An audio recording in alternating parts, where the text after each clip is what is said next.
A lot of people wonder why the first 15 minutes of Evil Dead 2 is simply them reenacting everything in Evil Dead 1, and the answer is really funny.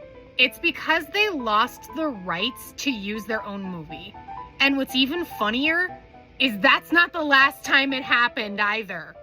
So the first Evil Dead movie was a very, very low budget horror movie that was produced almost entirely by Sam Raimi and Bruce Campbell themselves, because they started a little film company when they were in high school and they're best friends. They're adorable.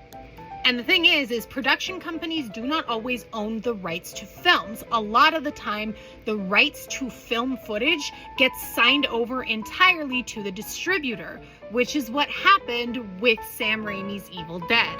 Now, they always knew that they wanted to make a sequel to Evil Dead. They wanted to make Evil Dead 2, but it starts off with Ash at the cabin, and they were afraid that viewers hadn't seen the first movie, so they wouldn't know how he got there.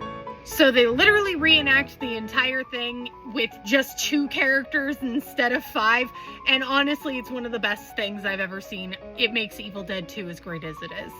So when filming the third film of the franchise, Ash vs. the Army of Darkness, you would think that they would have known better and would have kept the footage rights for their movie, right? Right? Luckily, this time they only lost the rights to use certain parts of the footage, which they had to reshoot for Army of Darkness. And it still works. Army of Darkness is a great movie. It's very camp. I love it.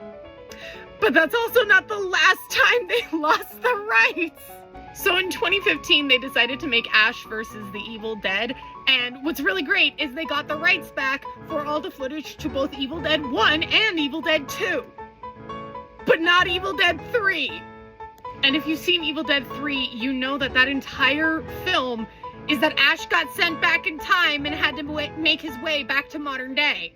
But because they didn't have the rights to that movie, they just don't acknowledge it at all until the second season when they finally got the rights back.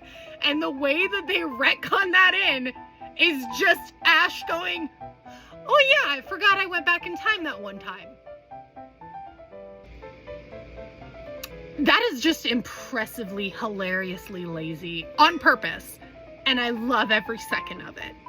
So if the Evil Dead franchise teaches you anything, it is make sure you read a contract and know that you have the rights to your own movie.